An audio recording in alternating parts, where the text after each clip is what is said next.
नमस्कार। EDUSAT lecture में आप सबका स्वागत है। आधुनिक हिंदी कविता में प्रकृतिवाद का खास जो बात है, सामाजिक समस्याओं को सामने लाया गया है।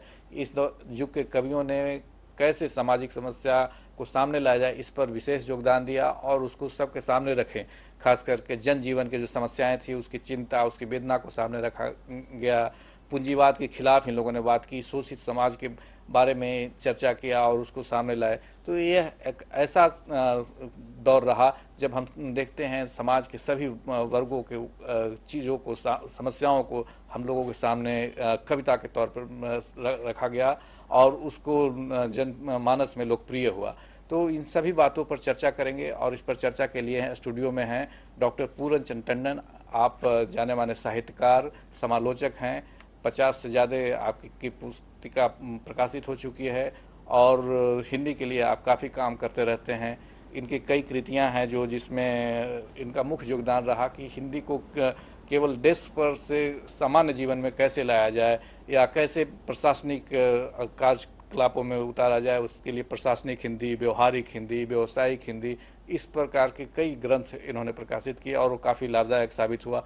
और साथ ही हिंदी को विदेशों में भी कैसे प्रचार प्रसार दिया जाए, इस पर भी ये काम करते रहे हैं। कई देशों का भ्रमण किए हैं और वहाँ हिंदी को किस तरह से बढ़ावा मिले, इस पर इन्होंने कार्य किया है।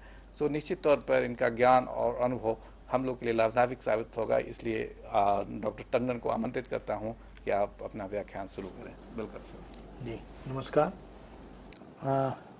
आज हम चर्चा करेंगे आधुनिक हिंदी कविता का वह दौर, वह काव्यधारा जिसको हम प्रगतिवाद के नाम से जानते हैं। ये जो प्रारंभिक काव्य के दौर थे, जिसमें हमने भारतेंदु, द्विवेदी, इन युगों की चर्चा की। इस युग की कविता के विषय और वस्तु सौंदर्य के साथ साथ अभिव्यक्ति सौंदर्य की चर्चा भी की।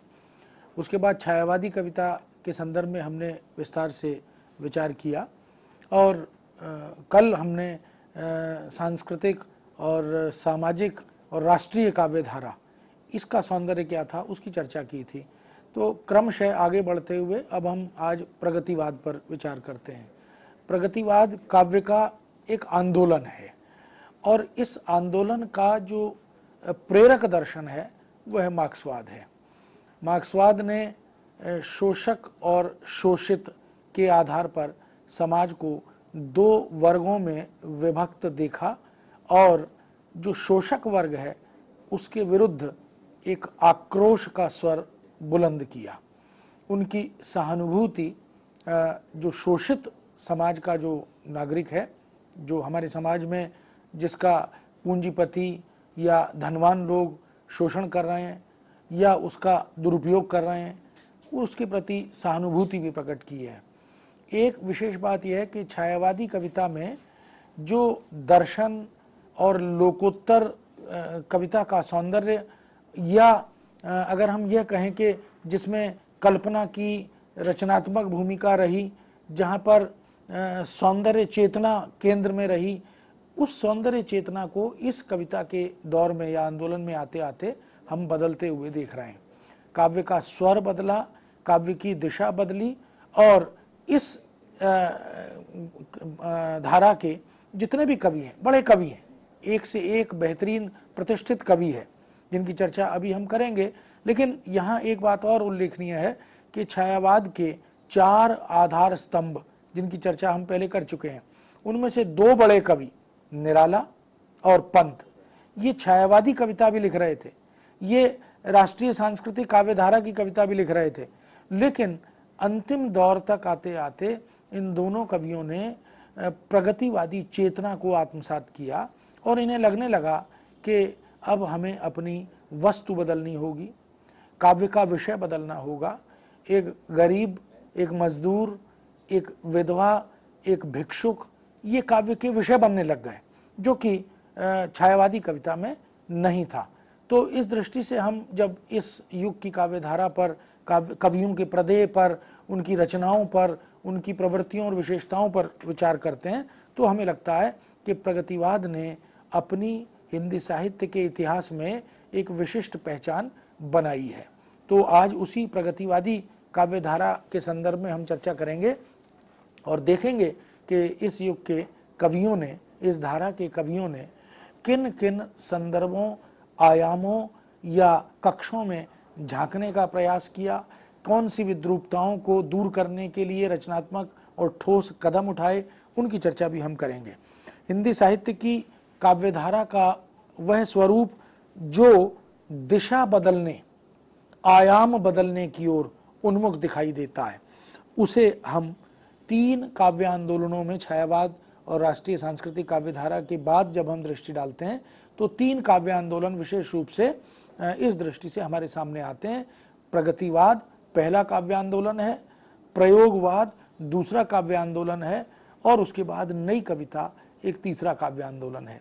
तो ये जो काव्य आंदोलन 3 हमारे सामने आते हैं, ये वास्तव में हिंदी साहित्य के इतिहास का एक बड़ा हिस्सा, यानी लगभग 35-36 के बाद की जो कविता है और नई कविता के अंतिम छोर तक जब हम विचार करते हैं तो एक लंबा समय, एक लंबी कालावधि इस कविता ने और इस धारा के कवियों ने आत्मसात की है।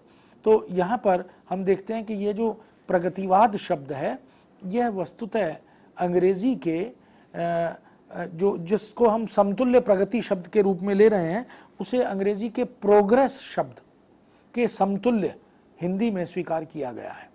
यानी ये जो प्रोग्रेस है, ये एक प्रकार का विकास भी है, यह गतिशीलता भी है, यह परिवर्तन की ओर भी इंगित करता है, संकेत करता है। तो इसका अर्थ आगे बढ़ना, उन्नति करना, प्रगति करना, इस रूप में सामान्यतः लिया जाता है।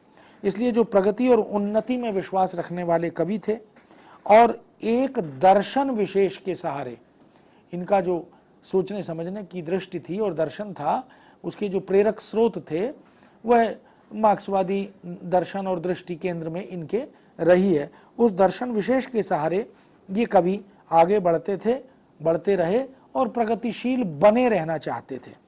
छायावादी काव्य की कल्पना की अतिशयता, इसी तरह वैयक्तिकता और सूक्ष्मता, ये छायावादी काव्य की 3 वो विशेषताएं हैं जिन्होंने छायावादी कविता को एक मुकाम तक पहुंचाया। लेकिन प्रतिक्रिया स्वरूप इन तीनों छायावादी काव्य विशेषताओं की प्रतिक्रिया में अब जो आगमन हुआ वो प्रगतिवाद का हुआ। यानी ये 3 वह विशेषताएं हैं जिनको प्रगतिवादी काव्यों ने नकार दिया और यह कहा कि यह जीवन से दूर है, यह समाज से दूर है, यह वायवी कल्पना है। ठीक वैसे ही जैसे हम देखते हैं कि द्विवेदी युगीन इतिवृत्तात्मकता की प्रतिक्रिया स्वरूप छायावाद और छायावादी कविता का आगमन हुआ, उसी तरह यहाँ पर छायावादी कविता के उस कल्पना अतिशयता और वायवीयता और उसी तरह से सूक्ष्म चिंतन, इनके प्रतिक्रिया के स्वरूप इस आंदोलन का आगमन हुआ। छायावाद के आधार स्तंभ 4 थे, उनमें से एक सुमित्रानंदन पंत भी है। पंत जी को प्रकृति का चितेरा कवि भी कहा जाता है। पंत ने युगांत नाम की रचना जब की थी तो छायावादी युग के अंत की मुखर घोषणा की। उन्होंने कहा कि अब छायावाद के दिन लद गए हैं और अब हमें इस सोच से, इस कल्पना से, इस काव्य वस्तु से बाहर आना चाहिए और समय और युग को, उसकी नब्ज को पहचानना चाहिए। पंत और निराला ने प्रगतिवादी कवियों का एक तरह से स्वानुभूत अनुभव किया। ये उनकी कविता में जो कुछ समाज में और समाज की विकृतियों में उन्हें दिखाई दे रहा था, उनको देखकर उन्हें बाध्य होना पड़ा कि उस कल्पना की कविता से, प्रकृति की कविता से, उस कोमल कांत पदावली से निकलकर वो इस यथार्थवादी और कठोर भूमि की ओर अग्रसर हुए। छायावादी कविता कल्पना के पंखों पर सवार कविता थी और उसने यथार्थ से एक तरह से मुंह मोड़ लिया था। यह बात हमारे छायावादी इन दोनों कवियों ने तो स्वीकार की ही, और प्रगतिवादी काव्यधारा से जुड़े हुए तमाम वो बड़े कवि इसी मूल दर्शन को ध्यान में रखकर, केंद्र में रखकर कविता की ओर अग्रसर हुए। उनका मानना था कि छायावादी कविता समाज से दूर चली गई थी, समाज का चिंतन, समाज की समस्या उस कविता में नहीं थी। पंत ने युगवाणी, उनका एक और संग्रह है, वहां तक आते आते जनवादी विचारधारा को एकदम खुले रूप से स्वीकार कर लिया था और अपना लिया था। निराला ने भी भिक्षुक जैसी कविता, क्योंकि विश्व प्रसिद्ध कविता है, और उस कविता का जो सौंदर्य है वह यह बताता है कि इससे पहले की कविता में जिस प्रकृति सौंदर्य, नारी के देह के सौंदर्य और मध्यकालीन कविता में नक्श आदि के सौंदर्य की चर्चा की जाती थी, वह सौंदर्य अब बदल गया है। काव्य की विषय वस्तु में सौंदर्य के आयाम भी इन कवियों ने बदले। तो भिक्षुक, कुकुरमुत्ता, डिप्टी साहब, कुत्ता भौंकने लगा, वह तोड़ती पत्थर, ऐसी अनेक कविताएं पूंजीवादी व्यवस्था पर करारा व्यंग्य करती हैं, तीखा प्रहार। और यहाँ तक कि ये जो वर्ग भेद है, इस वर्ग भेद में एक अमीर है जो निरंतर अमीर हो रहा है, एक गरीब है जो निरंतर गरीब हो रहा है। तो इस बढ़ते हुए भेद को, खाई को देखते हुए इन कवियों ने करारा व्यंग्य किया। मजदूर को, भिखारी को, किसान को, बेरोजगार को और उनकी दयनीय दशा को इन्होंने कविता की वस्तु बनाया और इस व्यवस्था के प्रति बहुत गहरा क्षोभ भी व्यक्त किया। हम देख सकते हैं कि ये जो परिवर्तित आयाम हैं कविता के, प्रगतिशील कविता तक आते आते, आंदोलन तक आते आते, जो कवि जूही की कली जैसी कविता लिखता है, वह कवि यानी सूर्यकांत त्रिपाठी निराला, उनकी दृष्टि बदल जाती है और बदले हुए स्वर में वो किस प्रकार की कविताएं लिखने लगते हैं इस दौर तक आते आते। बानगी के तौर पर एक दो उदाहरण संक्षेप में मैं आपको देता हूं। अबे सुन बे ओ गुलाब, यहाँ गुलाब जो है ये प्रतीक है पूंजीवादी व्यवस्था का, कैपिटलिज्म का। और ये पूंजीवादी व्यवस्था, ये पूंजीवादी समाज, ये कैपिटलिस्ट किस तरह से शोषित का खून चूस रहे हैं। तो इसकी सिमली, इसकी उपमा कितनी सुंदर ढंग से कवि ने दी। अबे सुन बे ओ गुलाब, फूल मत गरपाई रंग और खुशबू आब, गरपाई खुशबू रंग ओ आब, खून चूसा खाद का तूने अशिष्ट, डाल पर इतरा रहा कैपिटलिस्ट। तो कैसे एक पुष्प को, जो छायावादी कविता में प्रकृति के तमाम उपकरण सौंदर्य वर्धक दिखाई देते थे, वह गुलाब जो बहुत ही महत्वपूर्ण माना जाता था, वो यहाँ तक आते आते एक पूंजीवादी व्यवस्था का, एक कैपिटलिस्ट का प्रतीक बनकर कविता में उतरा। तो ये निराला का आक्रोश है जो प्रगतिवादी काव्य का मूल दर्शन भी है। दूसरा उदाहरण निराला का ही देखें। वह आता दो टूक कलेजे को करता, पछताता पथ पर आता। ये भिक्षुक का चित्र निराला ने इस कविता में उतारा है। वह आता दो टूक कलेजे को करता, पछताता पथ पर आता, पेट पीठ मिलकर हैं एक, चल रहा लकुटिया टेक, मुट्ठी भर दाने को भूख मिटाने को, मुंह फटी पुरानी धोती को फैलाता, वह दो टूक कलेजे को करता, पछताता पथ पर आता। कैसे एक पूरा मने पटल पर चित्र कवि बना देता है। इस कविता को पढ़ते हैं तो ऐसा लगता है परिदृश्य दृष्टि के सामने से घूमता चला जा रहा है।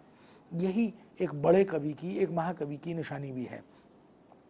एक और तीसरी कविता निराला की जो इस बात का प्रमाण है कि निराला छायावाद से बिल्कुल अंतिम दिनों में आते आते दूर चले गए थे और उन्होंने प्रगतिवादी दर्शन को पूरी तरह से अपना लिया था।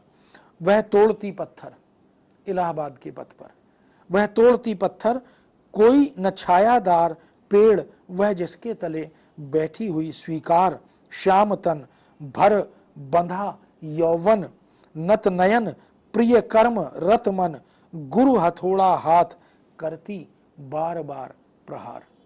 ये तोड़ती पत्थर एक गर्भवती गरीब स्त्री जो मेहनत मशक्कत कर रही है, मजदूरी कर रही है और इस अवस्था में वह पत्थर तोड़ रही है और जिस तरह वो हथौड़ा लेकर उन कठोर पत्थरों पर प्रहार कर रही है, तो ये पत्थरों पर प्रहार नहीं है। निराला इसके माध्यम से पूंजीवादी व्यवस्था पर हथौड़े का प्रहार करना चाहते हैं। तो ये एक विशिष्ट प्रकार की सोच, एक अलग तरह का दर्शन जिसके मूल में निश्चित ही मार्क्सवादी चिंतन है और वर्गवाद के विरुद्ध आवाज उठाने की एक सक्षमता और सामर्थ्य है, वो इन कविताओं में हमें देखने को मिलता है। इस तरह हम कह सकते हैं कि साहित्य को अपने युग की परिस्थितियों की उपज कहा जाता है। अक्सर हम कहते हैं कि साहित्य समाज का दर्पण होता है। जो कुछ समाज में घट रहा है, जैसी हवा चल रही है, जैसी तमाम तरह की विद्रूपताएं और समस्याएं हमें समाज में दिखाई दे रही हैं, वो कवि मन में आत्मसात करते हुए कविता के शब्दों में ढलनी प्रारंभ हो जाती है। प्रगतिवादी साहित्य भी उस युग की परिस्थितियों की देन है। इसलिए हम कहते हैं कि कवि का जो युगबोध होता है वो बड़ा महत्वपूर्ण होता है। तो ये प्रगतिशील चेतना से प्रेरित और उस चेतना और उस दर्शन से आप्लावित जो कविता है वह हमें बाध्य करती है सोचने के लिए कि आज हम कैसा समाज चाहते हैं। यह वह समय था जब विश्व पर दूसरे महायुद्ध, द्वितीय महायुद्ध के काले बादल मंडरा रहे थे। हम जानते हैं कि जब विश्व युद्ध होता है, प्रथम विश्व युद्ध की तबाही हम देख चुके थे और दूसरे विश्व युद्ध के दौर के आगमन की कल्पना से हम थरथर कांप रहे थे, भयभीत हो रहे थे।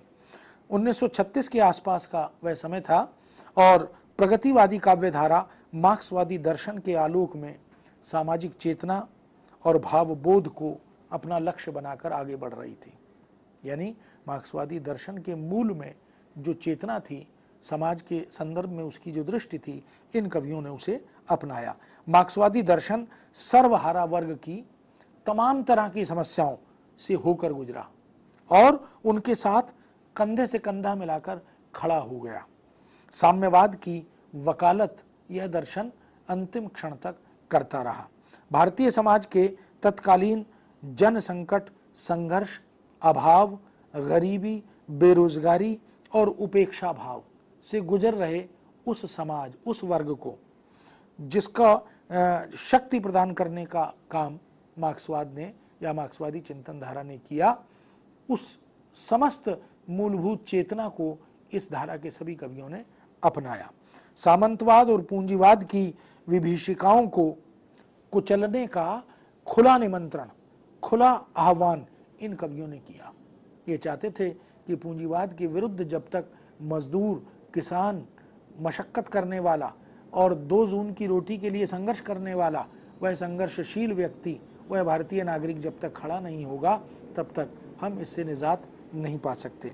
रूस में प्रतिष्ठित साम्यवाद और पश्चिम के अनेक देशों में फैल रहे मार्क्सवादी दर्शन ने इन सब ने भारतीय बुद्धिजीवियों को, कवि समाज को, लेखक जगत को, आलोचना से जुड़े हुए कर्मियों को प्रभावित किया और सब ने फिर उस दर्शन के परिप्रेक्ष्य में कविता को देखा, गद्य विधाओं को देखा, आलोचना को देखा। भारत में विषम हो रही परिस्थितियों में युवकों का हृदय विशेष रूप से असंतोषग्रस्त था, क्योंकि जब हम आज़ादी के स्वप्न बुन रहे थे तो साथ साथ मन में ऐसी तमाम काल्पनिक उड़ानें भी थीं कि एक अच्छा समय आएगा, हमारे दुख के दिन समाप्त होंगे और हम आत्मनिर्भर हो जाएंगे, हम समृद्ध हो जाएंगे, कोई बेरोजगार नहीं होगा, कोई गरीब और किसान दुखी नहीं होगा, आदि आदि। लेकिन उस असंतोष और विद्रोह की भावना को हम जो युवा मन के अंदर कसमसा रही थी, इस कविता की वस्तु बनते हुए भी देखते हैं। कवियों ने मनोवैज्ञानिक दृष्टि से उस युवा मन को पढ़ा और उसके बाद उनको भी कविताओं में ढालने का प्रयास किया। प्रगतिवादी विश्वास और स्वरों के लिए देश में एक आधार भूमि इन कवियों ने धीरे धीरे तैयार कर दी। गांधी जी के नेतृत्व में जो अहिंसक स्वाधीनता आंदोलन उस समय चल रहा था, पूरा देश गांधी जी के उस दर्शन का अनुयायी था, उनके पीछे पीछे उनके स्वर में स्वर मिला रहा था। गांधी जी यह लड़ाई अहिंसा से जीतना चाहते थे, लेकिन देश का एक वर्ग, युवा मन, वह जो इस अहिंसक लड़ाई से, संघर्ष से, संग्राम से संतुष्ट नहीं था, वह इसके विरुद्ध जा रहा था। उन्होंने विद्रोही और क्रांतिकारी भावनाओं की पक्षधरता दिखाई। उन्होंने उस अपने भीतर के आक्रोश को व्यक्त करने का प्रयास मुखर होकर किया। 1934 में कांग्रेस सोशलिस्ट पार्टी का जन्म हुआ। राजनीतिक परिवेश में जो परिवर्तन हो रहे थे, उस परिवर्तनों का प्रभाव भी कविता पर, साहित्य पर दिख रहा था। गांधी जी के अहिंसावादी सिद्धांतों से जब लोग असंतुष्ट होने लगे तो उग्र विचारों के लोग आगे बढ़ने लगे और ऐसे में मजदूरों के आंदोलन खुलकर सामने आने लगे। किसान अपनी समस्या को लेकर बाहर निकलने लगा घरों से। राजनीति में वामपंथी विचारधारा और शक्तियां धीरे धीरे अपनी जड़ें मजबूत करती चली गईं और जोर पकड़ती चली गईं। 1935 तक आते आते साम्यवादी और समाजवादी आंदोलन एक प्रकार से भड़क उठे और इन आंदोलनों के भड़कने पर फिर कवियों को जैसे तैयार भट्टी मिल गई जिसमें कविता की वस्तु डालकर वो पका सकते थे, तैयार कर सकते थे। साहित्य में भी प्रभाव स्वरूप ये आंदोलन और इनका प्रभाव दिखाई देने लगा। पेरिस में सन 1935 में E.M. फॉस्टर के सभापतित्व में, ये उनका नेतृत्व था, वो एक सभा चल रही थी और उस सभापतित्व में प्रोग्रेसिव राइटर्स एसोसिएशन की एक बैठक हुई। उस प्रोग्रेसिव राइटर्स एसोसिएशन की अंतर्राष्ट्रीय संस्था का एक बड़ा महत्वपूर्ण प्रथम अधिवेशन हुआ। ये इसलिए उल्लेखनीय है क्योंकि 1935 के इस इंटरनेशनल कॉन्फ्रेंस ने हमारे हिंदी जगत में भी खलबली मचाई और धीरे धीरे 1936 तक आते आते हमारे यहाँ भी इस प्रोग्रेसिवनेस को, हम इस प्रगतिशीलता को साहित्यकारों में, चिंतकों में साफ देखने लगे। 1936 में भारत में भी परिणाम स्वरूप डॉक्टर मुल्क राज और सज्जाद ज़हीर के प्रयासों से एक संस्था की यानी इसी संस्था की एक शाखा खोली गई। एक प्रकार से ये भारत में भी इसका बीज वपन हो गया। परिणाम स्वरूप कथा सम्राट प्रेमचंद की अध्यक्षता में सन 1936 में लखनऊ में इसका पहला अधिवेशन संपन्न हुआ। रचना के क्षेत्र में और आलोचना के क्षेत्र में प्रगतिवाद एक नई दृष्टि, एक नई चिंतन धारा लेकर आया। सामाजिक यथार्थ की अभिव्यक्ति को इस आंदोलन ने रचना का मुख्य उद्देश्य बना दिया। हम सामाजिक आंदोलन को उस रूप में छायावादी कविता में नहीं देख पा रहे। छायावादी कविता से पहले हम द्विवेदी युग में जब देखते हैं तो आंदोलन नहीं था, वहाँ सामाजिक समस्याएं तो थी, लेकिन आंदोलन बनाकर उसको प्रस्तुत करने का रचनात्मक प्रयास इस धारा के कवियों ने किया। प्रगतिवादी युग में पूंजीवाद को नष्ट करके समाजवाद स्थापित करने के लिए ये सारे कवि प्रयत्नशील हुए और एकजुट हो गए। इस मार्क्सवादी दर्शन से प्रभावित काव्यधारा के तमाम कवियों ने किसानों और मजदूरों के संघर्ष को सीधे सीधे कविता में उतारना प्रारंभ कर दिया, प्रकारांतर से नहीं, अप्रत्यक्ष रूप से नहीं। अब किसान, भिक्षुक, विधवा, गरीब, मेहनत मशक्कत करने वाला, फैक्ट्री में, उद्योग में शोषित होने वाला जो वर्ग है वह कविता की विषय वस्तु बनने लगा। पूंजीवाद पर, शोषक समाज पर, स्वार्थी, लोभी, कपटी और विसंगतियों को जन्म देने वाले उस वर्ग पर इन कवियों ने फिर खुलकर प्रहार करना प्रारंभ कर दिया। प्रगतिवाद ने जनजीवन में सौंदर्य खोजा, जिसकी चर्चा प्रारंभ में हमने की कि जो सौंदर्य दृष्टि जिसकी बात करते हुए हम रूप सौंदर्य, प्रकृति सौंदर्य, मानव सौंदर्य, भाव सौंदर्य, इस तरह के वर्गों में उसे बांटकर देखते रहे, विचार सौंदर्य। लेकिन यहां आकर जनजीवन की विद्रूपता में भी सौंदर्य देखकर उसे वस्तु बनाने का एक प्रशंसनीय और स्तुत्य प्रयास इन कवियों ने किया। यह सौंदर्य की एक नई दृष्टि, एक नई चेतना थी। इनका मानना था कि सौंदर्य जीवन ही है, वह इतर कहीं, अन्यत्र कहीं देखने खोजने की आवश्यकता नहीं। जीवन को देखें तो सौंदर्य उसी में स्पष्ट दिखाई देता है। प्रगतिवादियों ने साहित्य को सौद्देश्य बताया। उन्होंने कहा कि कविता का, कहानी का, उपन्यास या नाटक आदि तमाम विधाओं का कोई एक सुनिश्चित उद्देश्य होना चाहिए। हम क्यों कविता लिख रहे हैं और उस कविता के माध्यम से हम जन सामान्य को, पाठक को, श्रोता को देना क्या चाहते हैं। तो सौद्देश्य बताते हुए किसी विशेष दृष्टि से कला की रचना करना ही कला है। यानी कला कोई भी सुंदर वस्तु या पदार्थ कला नहीं है। कला वह है जिसमें कलात्मकता प्रकट हो, लेकिन उस कलात्मकता के प्रकट करने का भी एक सुनिश्चित उद्देश्य होना चाहिए कि हम इसके माध्यम से क्या प्रकट करना चाहते हैं।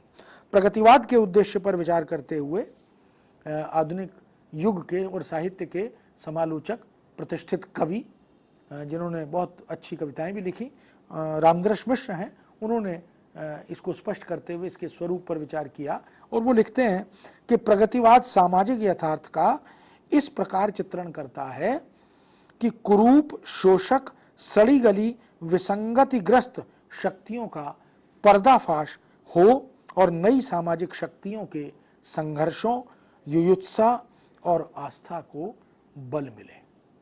तो ऐसी शक्तियों का आह्वान करें हम, जो ऐसी तमाम विद्रूप और विद्रूपता पैदा करने वाली उन शक्तियों का विरोध करने में समर्थ हो, सक्षम हो, उपस्थित भी होती चली जाए।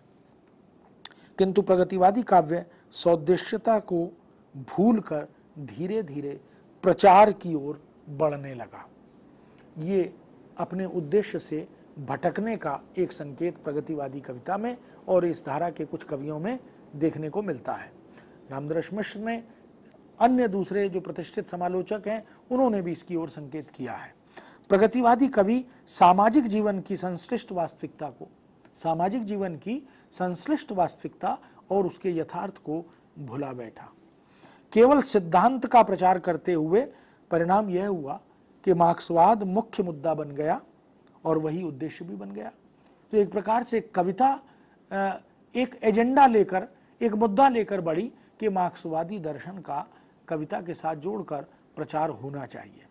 विषय वस्तु या विषय वस्तु बनने वाले उस व्यक्ति की समस्याओं की तरफ ध्यान गौण हो गया और मार्क्सवादी दर्शन के प्रचार प्रसार का उद्देश्य प्रधान हो गया।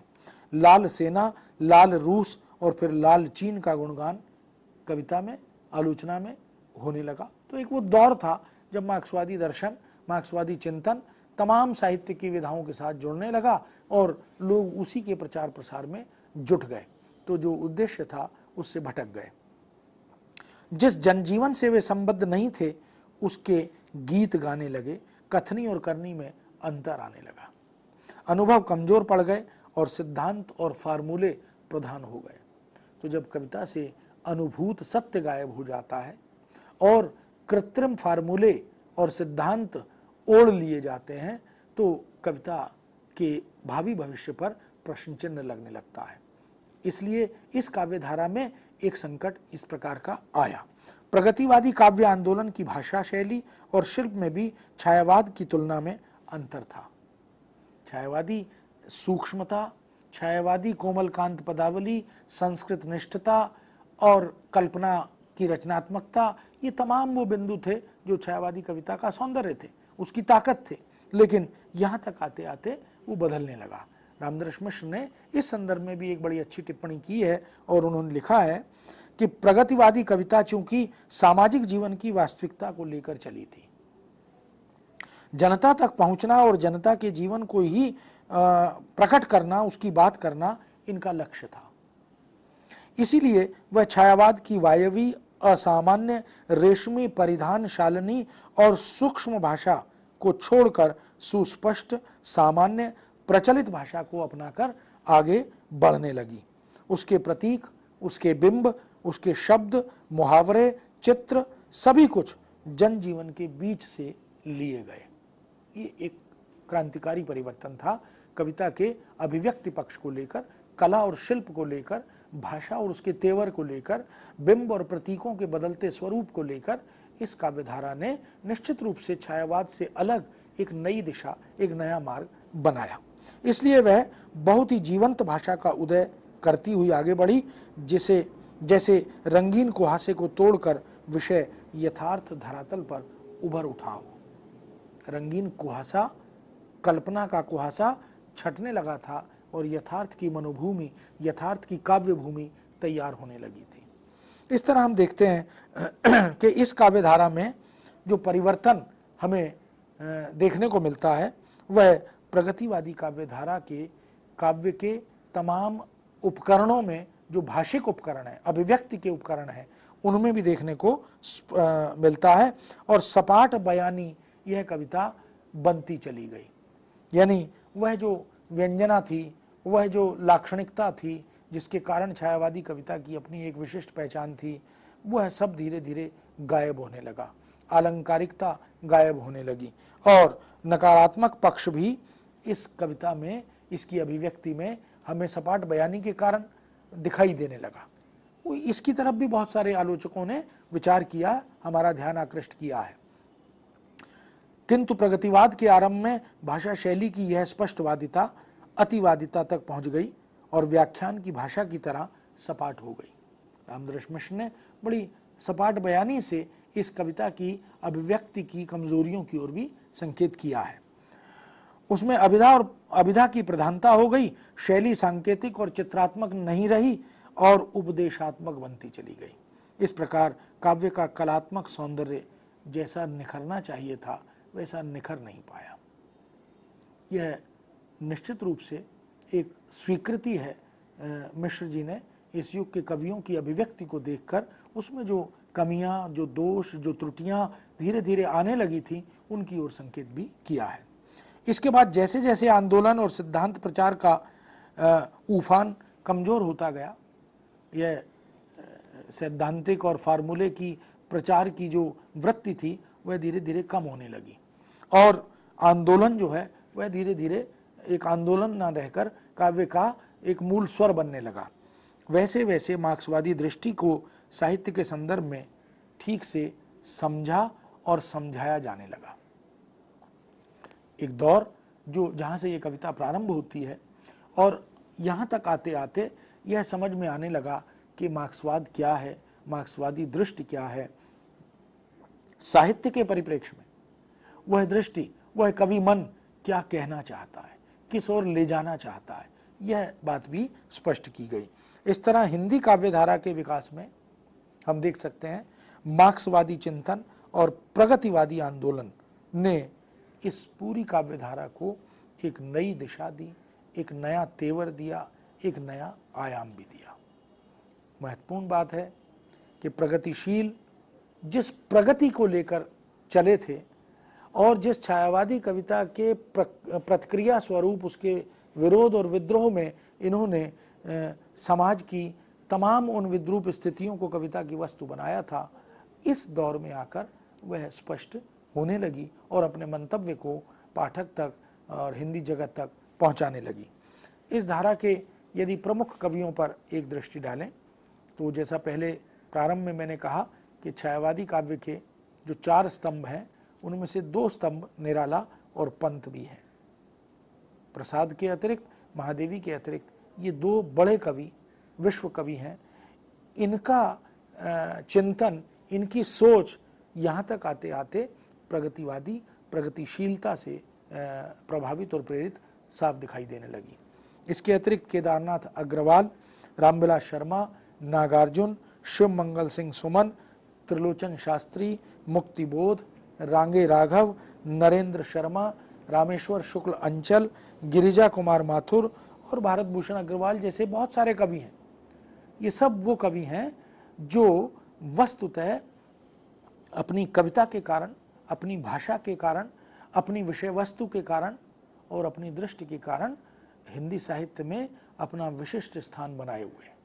इन सब ने इस प्रगतिशीलता को अपनाया और फिर अपनी कविता के माध्यम से इस दर्शन का प्रचार किया, प्रसार किया। प्रगतिवादी काव्य की प्रमुख प्रवृत्तियों पर भी एक दृष्टि हमें डालनी चाहिए। जैसा प्रारंभ में भी मैंने कहा कि इस कविता में जो प्रवृत्तियां थीं उन प्रवृत्तियों की भी अपनी कुछ विशेषताएं थी, लेकिन वो प्रवृत्तियां क्या थीं और उन प्रवृत्तियों में जो दूर तक प्रहार करने, मार करने की शक्ति थी वह क्या थी, उस पर भी थोड़ी दृष्टि हम डाल लें। पहली मुख्य प्रवृत्ति जो दिखाई देती है, जिसको हम पूंजीवाद का, शोषक वर्ग का या जमींदारी का विरोध कहते हैं। पूंजीवादी व्यवस्था के प्रति केवल विरोध का स्वर नहीं था, घृणा का स्वर था, आक्रोश का स्वर था। उसे उखाड़ फेंकने, उसे कुचल डालने की एक संकल्पबद्ध शक्ति इन कवियों के साथ जुड़ी हुई थी और समय समय पर जब जब मौका मिला, जब जब अवसर मिला, इन्होंने कविता के माध्यम से उसको हमारे सामने प्रस्तुत भी किया। निडरता और तटस्थता ये इन कवियों की एक बड़ी विशेषता थी। पेट काट कर महल बना है दुनिया के मजदूरों का। कितनी बड़ी बात करता है कवि नरेंद्र शर्मा ने यह लिखा, पेट काट कर महल बना है दुनिया के मजदूरों का। दुनिया भर के मजदूरों के पेट काटे गए। और एक वह दौर भी था जब बड़े बड़े स्थापत्य कला के उदाहरण हमारे सामने आते हैं तो मजदूरों के हाथ भी काटे गए। तो यहाँ पर कवि कहता है कि पेट काट दिए दुनिया भर के मजदूर, न जाने कितने मजदूरों का शोषण किया गया, उनके अधिकारों पर प्रहार किया गया, तब जाकर ये ऊंचे ऊंचे महल बने। तो ये जो ऊंचे ऊंचे महल दिखाई दे रहे हैं, बड़े बड़े भवन दिखाई दे रहे हैं, इनकी बुनियाद में जो वस्तुतः प्रेरक कारण है, जो जड़ है, जो आधारशिला है, हमें वहां तक पहुंचना चाहिए, उसको देखना चाहिए। इसकी ओर कवि संकेत करता है। शोषक वर्ग को प्रताड़ित करता है तो जमींदार, व्यापारी, उद्योगपति, इनको क्यों निशाना बना रहा है? क्योंकि ये लगातार अमीर हो रहे हैं, इनकी पूंजी, इनकी जमीन जायदाद लगातार बढ़ रही है, और जो मजदूर और गरीब है वो लगातार गरीब हो रहा है। तो इनको निशाना बनाता है कवि। शोषित के प्रति सहानुभूति भी प्रकट करता है। मजदूर, किसान, गरीब, श्रमजीवी, दलित, ये सब कवि की दृष्टि में उपेक्षित हैं। व्यवस्था का ध्यान इनकी तरफ नहीं जा रहा। हम बड़े बड़े ऊंचे ऊंचे महल और भवन देखकर चमत्कृत हो रहे हैं, उसकी प्रशंसा कर रहे हैं, लेकिन इनके मूल में जो खून है, जो रक्त है, वो किसका है? जिसकी चर्चा निराला ने की थी, अबे सुन बे ओ गुलाब, फूल मत गर पाई खुशबू, रंगो आप, खून चूसा, खाद का तूने अशिष्ट। तो वो खाद का खून चूस चूस कर, खाद प्रतीक है एक शोषित वर्ग का, गरीब आदमी का, और गुलाब प्रतीक है एक पूंजीपति का। तो ये बड़े बड़े महलों के नीचे जो चीजें दफन हैं, उनको देखने की आवश्यकता है। कवि कह उठता है, उपेक्षितों का हाल देखकर, उनकी स्थिति देखकर, उनकी वेदना और पीड़ा देखकर कवि के मन में क्या आता है, ये आप देख सकते हैं। श्वानों को मिलता दूध वस्त्र, भूखे बच्चे अकुलाते हैं। श्वानों को मिलता दूध वस्त्र, भूखे बच्चे अकुलाते हैं। माँ की हड्डी से चिपक ठिठुर, जाड़े की रात बिताते हैं। युवती की लज्जा बेच जहां जब ब्याज चुकाए जाते हैं, मालिक जब तेल फुलेलों पर पानी सा द्रव्य बहाते हैं। पापी महलों का अहंकार देता मुझको तब आमंत्रण। कवि के उस स्वाभिमान को ठेस लगती है और वह इन पापी महलों के आमंत्रण को स्वीकार करता है और इनके विरुद्ध अपनी आवाज बुलंद करने के लिए एक प्रकार से बाध्य हो जाता है। तो यह जो चेतना है इस कविता की, निश्चित रूप से इससे पहले की कविता में यह नहीं थी। तो इस काव्य की ये बड़ी देन है। शोषक और शोषित दो वर्गों में ये समाज बटा हुआ है। मार्क्सवादी दर्शन के आधार पर इसी प्रकार की दृष्टि हमारे सामने आती भी है, और कवि उन्हीं दो वर्गों की ओर बार बार इंगित करता है, संकेत करता है, सावधान करता है, और यह बताता है कि इस वर्ग भेद को समाप्त करने के उपाय हमें करने होंगे। इस खाई को पाटने के लिए हम सबको आगे आना होगा। तो क्या कहता है? दो वर्गों में बट बट कर यह विश्व भगा जाता है। दो वर्गों में बट बट कर यह विश्व भगा जाता है। छीना झपटी का इसमें रण रोग लगा जाता है। छीना झपटी मची हुई है, जिसको अवसर मिल रहा है, जिसको मौका मिल रहा है, वह छीन रहा है, वह बटोर रहा है, और जो बेचारा असहाय है, शक्तिहीन है, जिसके साथ कोई खड़ा नहीं है, वह उपेक्षित सा दूर खड़ा हुआ इस सारे दृश्य को देख रहा है और वेदना को अपने भीतर छिपाए हुए है। तो यह जो सोच है, निश्चित रूप से ये प्रगतिशील कविता का एक बड़ा प्रदेय है, उसकी प्रशंसा हमें करनी चाहिए। दूसरी प्रवृत्ति की ओर अगर हम ध्यान दें तो शोषित वर्ग के जीवन की दीनता, शोषित वर्ग के जीवन की दीनहीन स्थिति और उसके प्रति कवि की सहानुभूति। कवि कहता है कि व्यवस्था को आगे आना चाहिए। क्यों व्यवस्था इनकी मदद करने, इनकी सहायता करने आगे नहीं आ रही?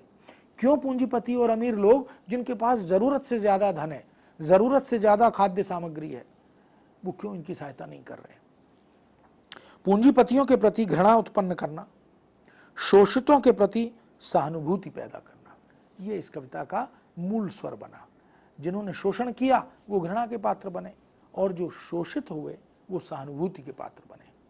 इसी तरह कवि रामेश्वर शुक्ल अंचल ने बहुत ही सुंदर पंक्तियां लिखी। वो लिखते हैं, वह नस्ल जिसे मानव कहते कीड़े से आज गई बीती। वह नस्ल जिसे मानव कहते कीड़ों से आज गई बीती।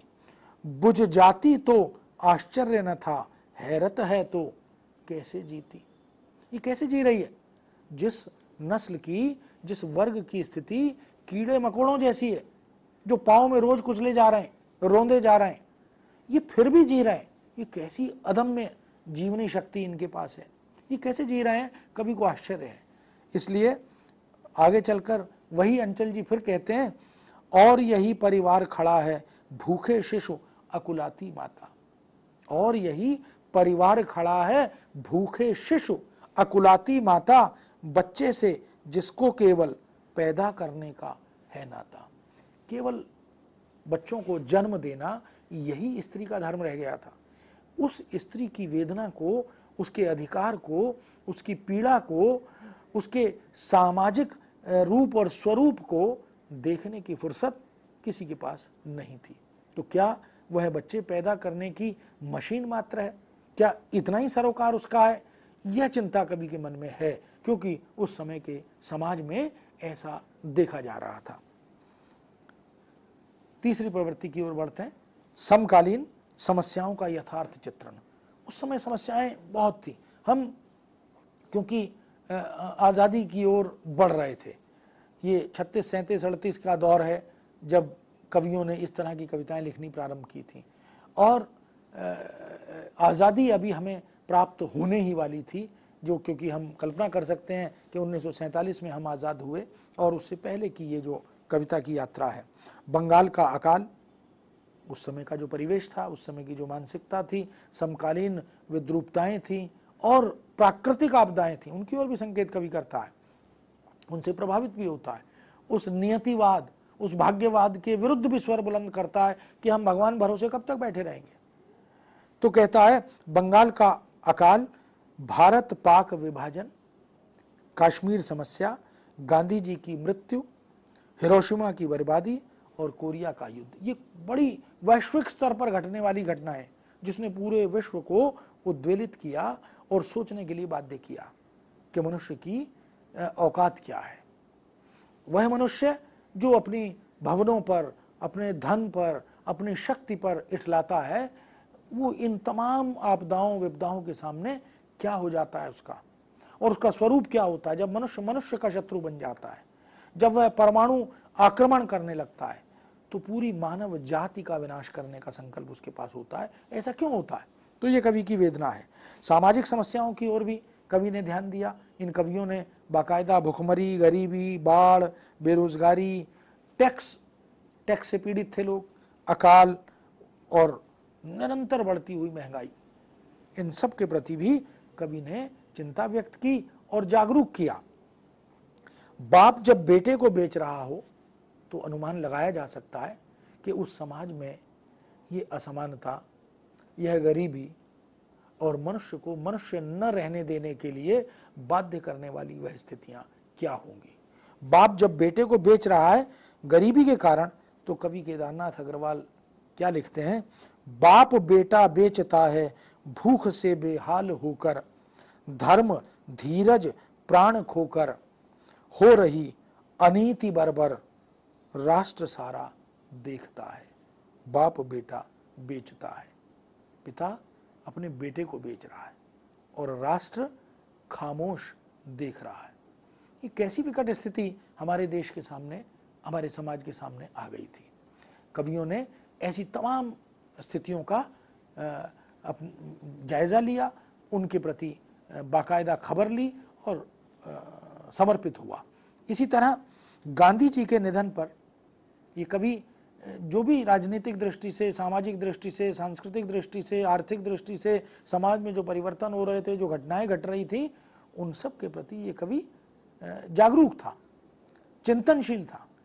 और गांधी जी, जिनको हम राष्ट्रपिता कहते हैं, जो हमारे राष्ट्र के नायक थे, जब उनकी हत्या हुई तो उस निधन पर नागार्जुन ने लिखा, बापू मरे अनाथ हो गई भारत माता, अब क्या होगा। एक प्रकार की निराशा व्याप गई थी पूरे देश में कि जो आज़ादी की इस लड़ाई से खींचता खींचता अहिंसा के इस संघर्ष से आज़ादी के द्वार पर लाकर पहुंचा रहा है, वही नहीं रहा। तो अब भारत का भविष्य क्या होगा, भारत माता का क्या होगा? आगे कहते हैं, जिस बर्बर ने कल तुम्हारा खून पिया, वह नहीं मराठा हिंदू है, वह प्रहरी है स्थिर स्वार्थों का, वह मानवता का महाशत्रु हम समझ गए। जिसने मारा है वो उसकी कोई जात नहीं है, उसका कोई राज्य नहीं है, वह हिंदू या मुसलमान नहीं है, वह तो स्वार्थ की राजनीति है।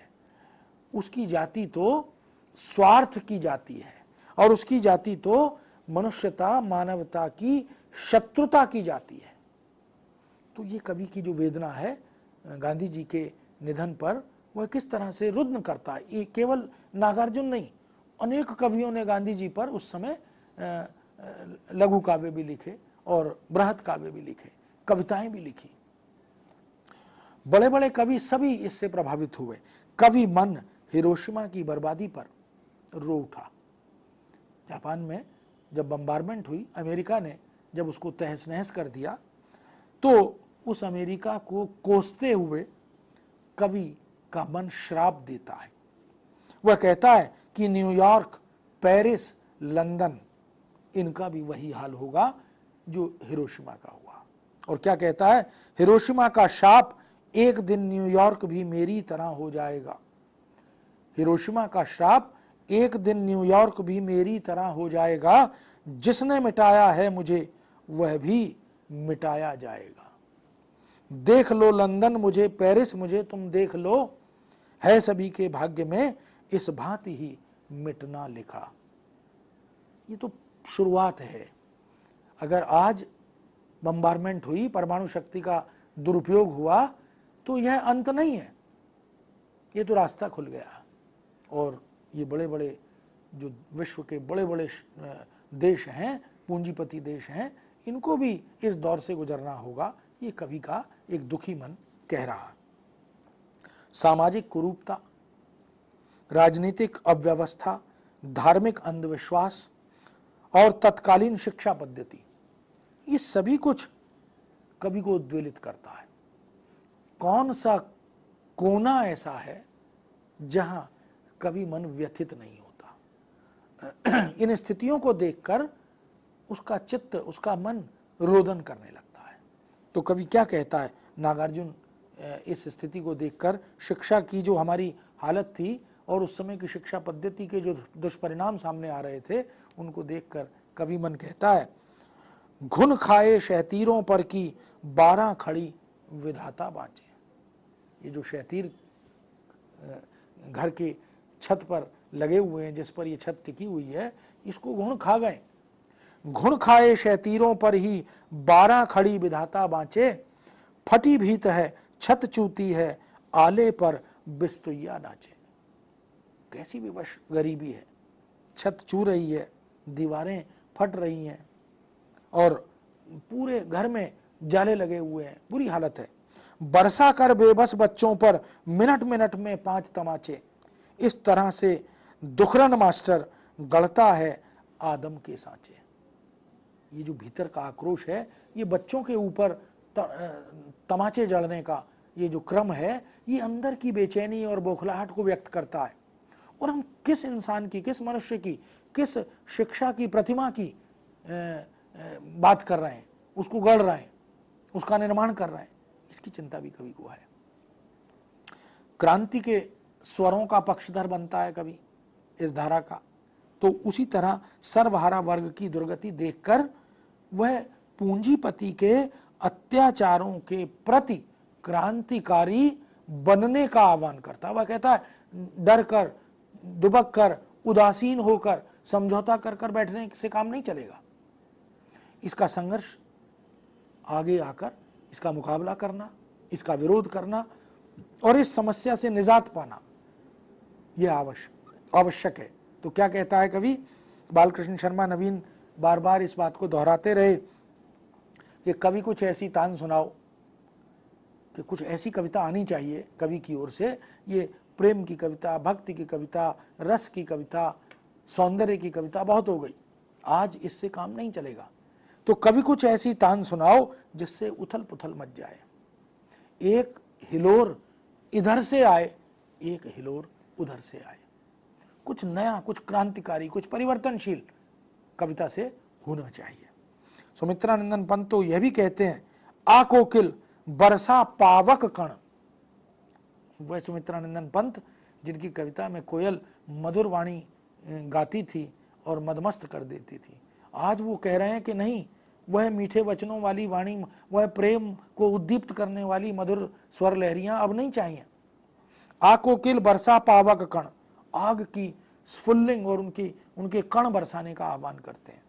नष्ट भ्रष्ट हो जीर्ण पुरातन, ये जो जीर्ण शीर्ण पुरातन हमारी परंपराएं हैं, इनको नष्ट करने का आह्वान वह कोयल से करते हैं कि ऐसा स्वर सुनाओ कि जागृति आ जाए, जागरण आ जाए।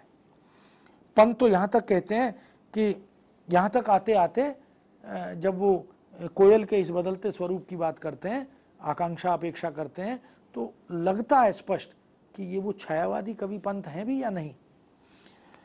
कोयल अब प्रणय निवेदन उनकी कविता में नहीं करती, और अगर करती होती तो उन्हें अवश्य भाती, लेकिन ऐसा नहीं हुआ। रामविलास शर्मा भी इस धारा के एक सशक्त कवि रहे।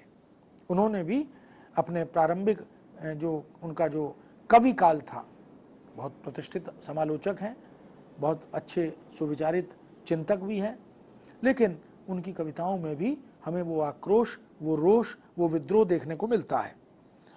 रामविलास शर्मा लिखते हैं, कुसंस्कृति भूमि यह किसान की, धरती के पुत्र की जोतनी है गहरी, 2-4 बार 10 बार बोना महातिक्त बीज असंतोष का। ये जो असंतोष का बीज है वो इस धरती में बार बार जोत कर हमें बोना होगा, क्योंकि असंतोष नहीं होगा तो आविष्कार कैसे होगा, आविष्कार नहीं होगा तो निदान कैसे होगा। काटनी है नए साल फागुन में फसल जो क्रांति की, आने वाले वर्षों में हम क्रांति की फसल काटना चाहते हैं, और उसके लिए असंतोष के बीज इस भूमि में बोना अत्यंत आवश्यक है। यह चिंता वह करते चलते हैं। केदारनाथ अग्रवाल ने लिखा, काटो काटो काटो कर लो साहित और कुसाहित क्या है। काटो काटो काटो कर लो साहित और कुसाहित क्या है, मारो मारो मारो हंसिया, हिंसा और अहिंसा क्या है। अब जब जरूरत है तो हिंसा क्या और अहिंसा क्या, जिसकी बात बार बार की जाती है कि everything is fair in love and war, सब कुछ ठीक है। अब जब अहिंसा से काम नहीं चल रहा तो हम अहिंसा के सहारे कब तक रहेंगे। इसलिए अब हिंसा और अहिंसा का विचार छोड़ो, हंसिया उठाओ और अधिकार की ओर बढ़ो। कृषकों की दयनीयता, यह भी इस धारा के कवियों का मूल विषय बना, क्योंकि उस समय भारतीय किसान की जो स्थिति थी, जिसको हम प्रेमचंद की कहानियों में, प्रेमचंद के उपन्यासों में खूब देख और जान सकते हैं, उसकी तरफ संकेत करते हुए भगवती चरण वर्मा ने लिखा कि बीवी बच्चों से छीन बीन दाना दाना अपने में भर, बीवी बच्चों से छीन बीन दाना दाना अपने में भर, भूखे तड़पें या मरें भरों का तो भरना है उसको घर। भूखे तड़पें तो तड़पते रहें, लेकिन जिनके घर भरे हुए हैं, जिनके पेट भरे हुए हैं, इनको तो उन्हीं का घर फिर से भरना है।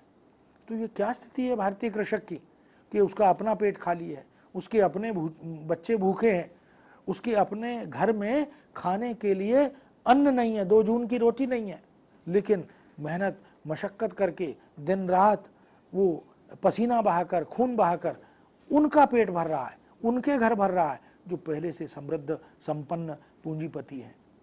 तो ये कैसी असमानता है, ये साम्यवाद कब आएगा, ये समानता कब आएगी, ये चिंता कवि के साथ जुड़ती है।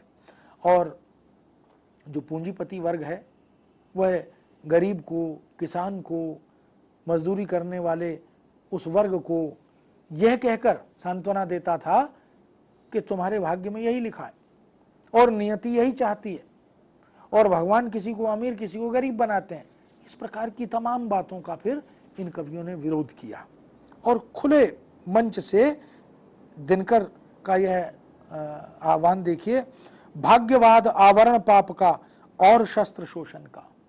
भाग्यवाद आवरण पाप का और शस्त्र शोषण का, जिससे रखता दबा एक जन भाग दूसरे जन का। दूसरे आदमी का भाग्य और दूसरे आदमी का हिस्सा दबाकर बैठे और बात कर रहे हैं भाग्य की, भाग्यवाद की। नरेंद्र शर्मा कहते हैं, जिसे तुम कहते हो भगवान, जो बरसाता है जीवन में रोग शोक दुख दैन्य अपार, उसे सुनाने चले पुकार। वो कहाँ पुकार सुनेगा? जो गरीबों की इस वेदना को सुन नहीं सकता, उसके सामने क्यों व्यर्थ में अश्रु बहा रहे हो? इस तरह हम देखते हैं कि नियति और भाग्य, इसका भी इन कवियों ने विरोध किया और गरीबों किसानों को, शोषितों को यह बोध कराया कि पूंजीवादी व्यवस्था का यह घटाटोप तोड़ना होगा, शोषक समाज के विरोध में खड़े होना होगा। त्रिलोचन शास्त्री इस व्यवस्था पर प्रहार करते हुए कहते हैं, पूंजीवाद ने महत्व नष्ट कर दिया सभी का, जीवन का, जन का, समाज का और कला का। बिन पूंजीवाद को मिटाए किसी तरह भी यह जीवन स्वस्थ नहीं हो सकता। ज्ञान विज्ञान से किसी प्रकार कोई कल्याण नहीं हो सकता। हम बात तो ज्ञान विज्ञान की कर रहे हैं, हम चांद पर जाने की कल्पना कर रहे हैं, लेकिन ये गरीबों की स्थिति की ओर हमारा ध्यान नहीं है। भूखे नंगों के शरीर पर कपड़े होने चाहिए, इसकी चिंता हमें नहीं है। केदारनाथ अग्रवाल कहते हैं, थैली शाहों की गोदी में, लक्ष्मी के गलहार में, सोना चांदी के खनखन में, काले चोर बाजार में, रक्षा के कानून बनाए शोषक के उपकार में, राज करो जी दिल्ली के दरबार में, शान धरो जी अपनी राज कटार में। ये जो राज कटार है, जो लगातार गरीबों को काट रही है, इसमें शान लगाओ, इसमें धार लगाओ और बाकी चिंता छोड़ दो। तो इस तरह हम देखते हैं कि इस कविता में जो प्रगतिवादी कविता है, वस्तुतः बहुत सारे सामाजिक विद्रूपताओं के उन रूपों को, स्वरूपों को हमारे सामने उकेरा गया।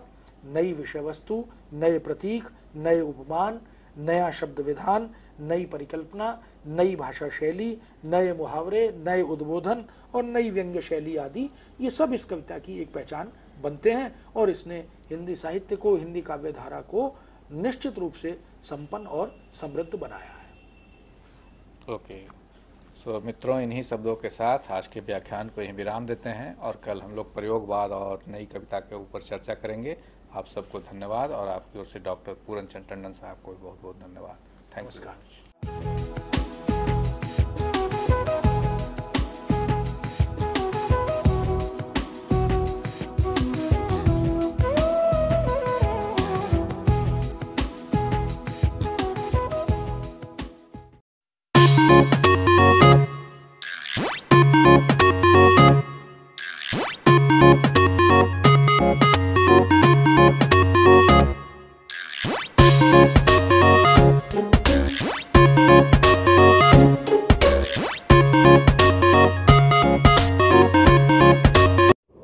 प्यारे विद्यार्थियों, हमने प्रगतिवाद के ऊपर एक विस्तृत बातचीत आपके सामने रखी। प्रगतिवाद हिंदी साहित्य का महत्वपूर्ण युग है।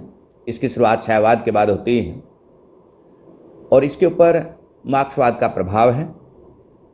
लेकिन इसके साथ साथ जो प्रगतिवादी कवि हैं वो अपनी ऊर्जा भारतीय इतिहास से, भारतीय संस्कृति से ग्रहण करते हैं। बेशक वैचारिक रूप से, दर्शन के स्तर पर वो मार्क्स के करीब हैं, लेकिन हम ये कहें कि उसके अंदर बुद्ध, कबीर, अंबेडकर, फुले, इन सब की ऊर्जा, इन सब के विचारों से भी वो उतने ही प्रभावित हैं। प्रगतिवाद के रूप और उद्देश्यों पर प्रकाश डालते हुए प्रेमचंद ने प्रगतिशील लेखक संघ में कहा था कि अब काव्य का सौंदर्य बदलने की ज़रूरत है। अब हमें नए काव्य सौंदर्य लेकर के आने की ज़रूरत है, नए मापदंड बनाने की आवश्यकता है। तो इसके आधार पर जो महत्वपूर्ण प्रश्न होंगे वो इस प्रकार के होंगे।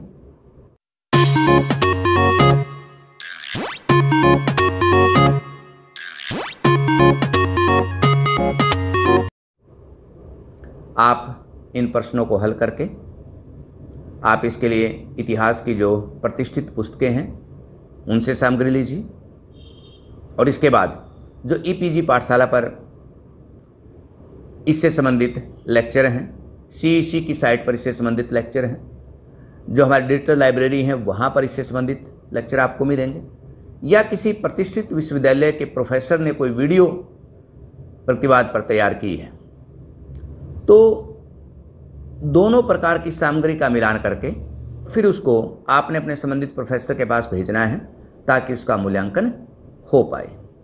आप उसके लिए कोई भी माध्यम अपना सकते हैं। आप पीडीएफ बना करके भेज सकते हैं, मेल पर आप भेज सकते हैं, आप व्हाट्सएप पर भेज सकते हैं, और यदि संभव है तो आप उसे हार्ड कॉपी में भी अपने संबंधित प्राध्यापक के पास जमा करा सकते हैं ताकि उसका समय पर मूल्यांकन हो पाए, और यदि उसमें कुछ कमी रह गई है तो उसको हम सब मिल करके दूर कर पाएँ। धन्यवाद।